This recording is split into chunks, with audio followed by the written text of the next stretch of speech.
तो height and distance पढ़ाए थे, ऊंचाई और दूरी।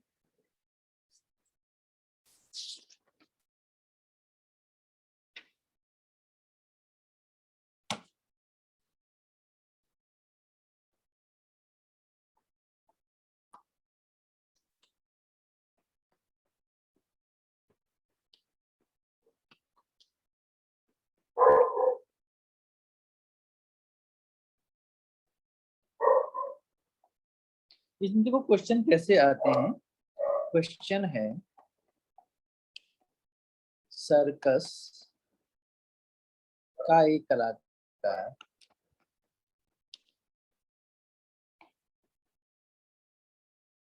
एक 20 मीटर लंबी डोरी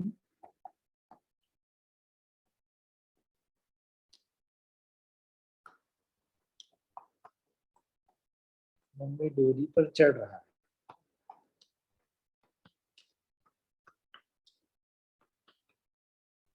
जो अच्छी तरह से तनी हुई है, जो अच्छी तरह से बनी हुई है और भूमि पर सीधे लगे खंबे की शिखर से बंधी है, और भूमि से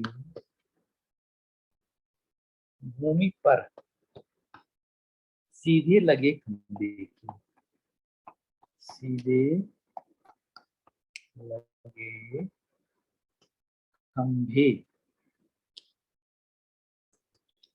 के शिखर से बंधी हुई है, बंधी हुई है। यदि भूमि स्तर के साथ यदि भूमि स्तर के साथ डोर द्वारा बनाया गया कोण, डोर द्वारा बनाया गया कोण 30 डिग्री है, तो खंभे की ऊंचाई ज्ञात कीजिए।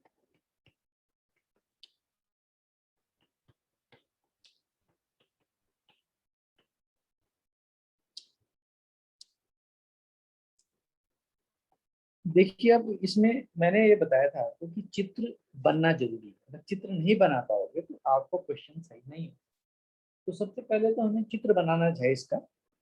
तो चित्र बनाने के लिए क्या कह रहा है कि सर्कस का एक कलाकार एक 20 मीटर लंबी दूरी पर चढ़ 20 मीटर लंबी दूरी उस पर चढ़ रहा है, जो अच्छी तरह से तनी हुई है, बिल्कुल तनी हुई है, टेंशन बहुत ज्यादा है, और भूमि पर सीधे लगे खंभे के शिखर से बंधी। कहां से कहां तक बंधी है वो? भूमि पर जो सीधे लगे खंभे के शिखर से बंधी, मतलब ये खंबा, सीधा लगा खंबा यहाँ पर है, ये वाला। और कहाँ से बंधी है वो? कहाँ से डोरी बंधी हुई बेटा? जमीन से, है ना? जमीन से ऐसी बंधी हुई शिखर, खंबे के शिखर में। इसमें क्या है, यहाँ पर एसी क्या है? अच्छा ए बी क्या है यहाँ पर? ए बी बोलो, अरे ए बी क्या है? विवेक, ए बी क्या है यहाँ पर? विवेक की आवाज नहीं आ रही है। ए बी क्या है विवेक? सर एक खंबा। एक खंबा है, खंबा है। और एसी क्या है? डोरी, एसी डोरी। अब ये डोरी कह रहा है कि भूमि स्तर के साथ डोर द्वारा बनाया गया कोण कितने अंश का कोण है? 30। जो ऊपर की तरफ कोण बनता है, इस कोण को क्या कहते हैं? क्या बताया था मैंने? उन्नयन कोण। उन्नयन कोण, ये उन्नयन कोण है। अब इसमें और क्या दे रखा है भाई? 20 मीटर लंबी डोरी पर, डोरी की लंबाई क्या है? 20 मीटर। जो एसी है वो डोरी की लंबाई है 20 मीटर। और हमको क्या निकालना है बेटा? खंबे की ऊंचाई ए बी हमको निकालना है। ये इसको आप एच मान लीजिए, ऊंचाई है तो इसको क्या मान लीजिए? एच। एच। अब देखिए यहाँ पे कौन कौन सी भुजा मिल गई है? ए बी क्या है यहाँ पर भाई? ए सी तो क्या है? ये समकोण त्रिभुज है। देखो यहाँ पे 90 अंश का कोण, तो 90 अंश के सामने वाली भुजा क्या कहलाती है? क्या कहलाती है? बोलो विवेक, बोलो जल्दी से। 90 अंश के सामने वाली भुजा कौन सी, क्या कहलाती है? कंचन।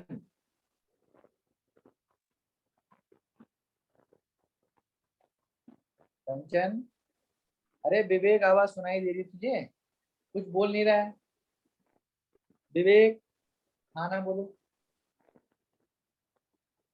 विवेक।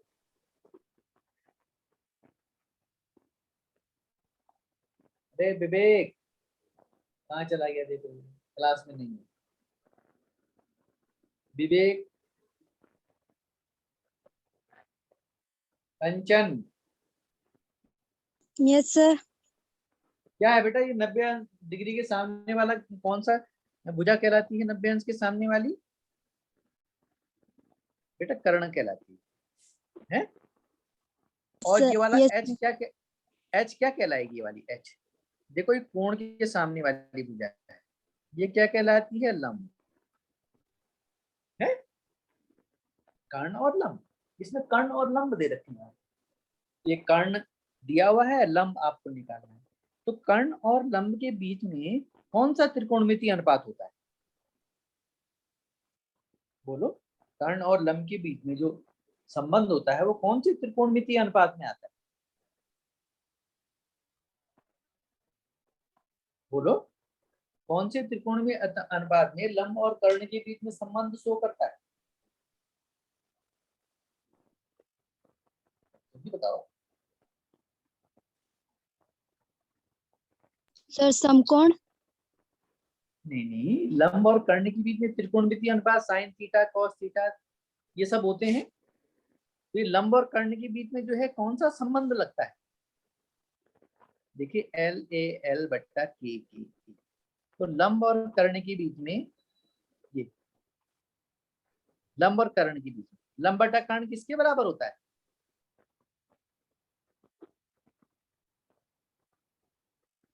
अरे लंब बटा कर्ण पहला संबंध कौन सा त्रिकोणमितीय अनुपात कह रहा है? साइन थीटा बेटा, साइन 30 डिग्री बराबर लंब बटे कर्ण। लंब कितना है? A B. कर्ण कितना है? ए सी। 1030 का मान कितना आता है? 1030 का मान 1/2 होता है। ए बी का मान कितना है? एच हमको निकालना है।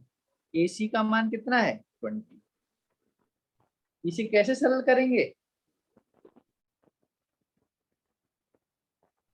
विवेक आवाज बेटा माइक पर कहाँ है तू? मुझे लग रहा है कहाँ है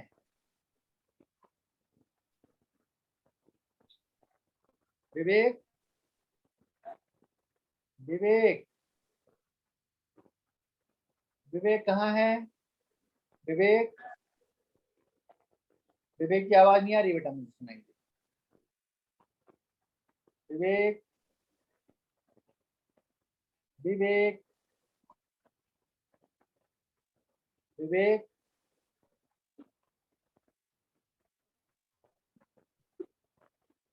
विवेक कहाँ है?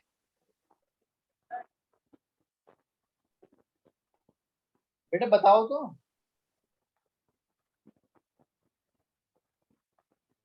कितना होगा ये, इसको कैसे सरल करेंगे, इसको बज्रगुणन से पकड़ते हैं, बज्रगुणन। तो देखिए h को 2 से गुणा करेंगे, h इंटू 2 बराबर 20। h बराबर कैसे निकलेगा,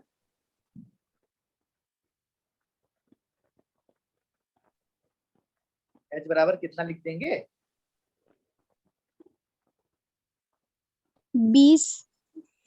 हाँ 20, ये 2 गुणा में है बेटा, बट्टी में चला जाएगा, ये कट जाएगा 10, h बराबर आ जाएगा 10 मीटर।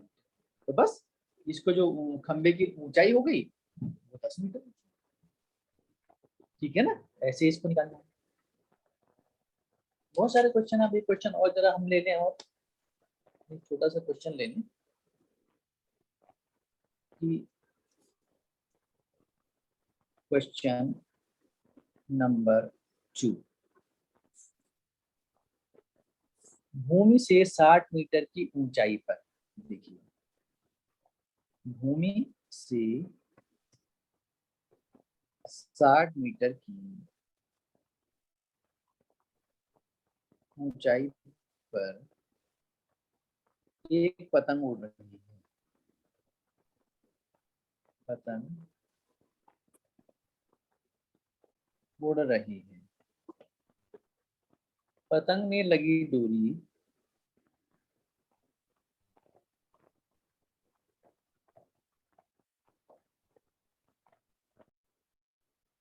को अस्थाई को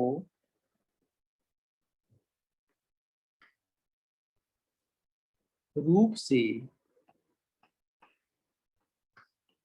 भूमि के एक बिंदु से बांध दिया गया है, भूमि के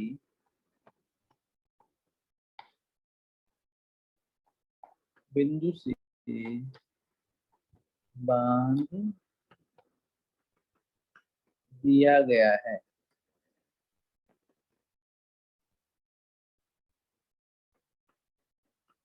और भूमि के साथ डोरी का झुकाव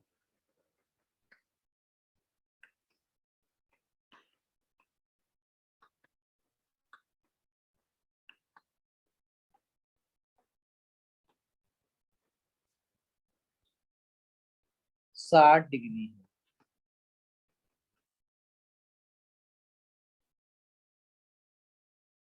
डोरी की लंबाई निकालिए,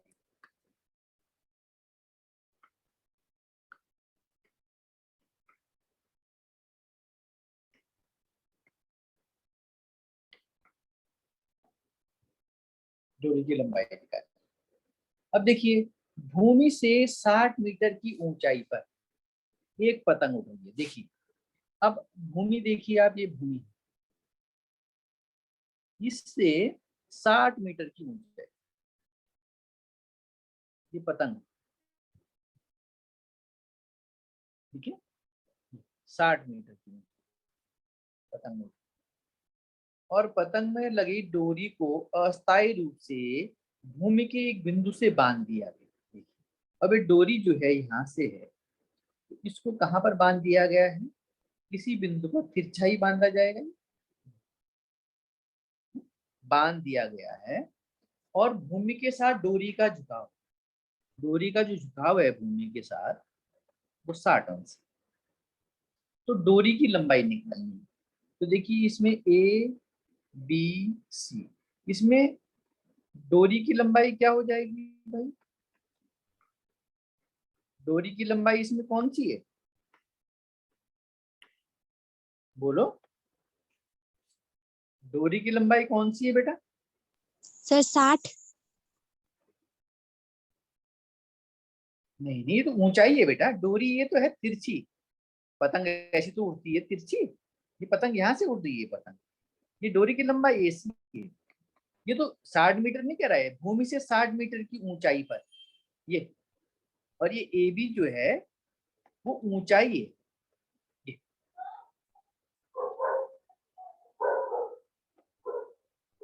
60 मीटर ऊंचाई है, अब AC इसमें निकालना है, ये वाला डोरी की लंबाई निकालनी है और ऊंचाई आपको दे रखी है, ये कोण दे रखा है। फिर वही देखिए, डिग्री के सामने वाला कोण लंब, ये आपका कर्ण हो जाएगा। तो लंब और कर्ण के बीच में क्या संबंध होता है, साइन थीटा। तो साइन 60 बराबर लगा देंगे लंब बटे कर्ण। साइन 60 के लंब कितना है, AB, कर्ण कितना है, AC। बस साइन 60 का वैल्यू कितना होता है बेटा, √3 बटे 2। AB का मान कितना दे रखा है, 60। AC हमको निकालना दूरी के, बस बस गुणा कर दीजिए। तो √3 को AC में गुणा करेंगे तो AC √3 AC हो जाएगा। ये 60 × 2 हो जाएगा, ये 2 से गुणा हो जाएगा 60 × 2। तो AC बराबर कितना हो जाएगा, इसको गुणा कर दीजिए बटे √, बस इतना। तो डोरी की लंबाई होगी, डोरी की लंबाई AC बराबर जो है 120 बटे √3। भाई इतना, √3 को सरल करने की जरूरत आपको नहीं, सरल भी कर सकते हैं, ठीक है ना, समझ में आ गया। Yes sir. बस बेटा इसको ऐसे ही करना है, बाकी ऐसे ही इन प्रश्नों को सॉल्व किया जाता है, ठीक है ना। बाकी इनको रिवीजन कीजिए, कल फिर और क्वेश्चनों के साथ आपके साथ आए, ठीक है ना। आज इतना यस ही, सर। चलो बाय। Thank you sir.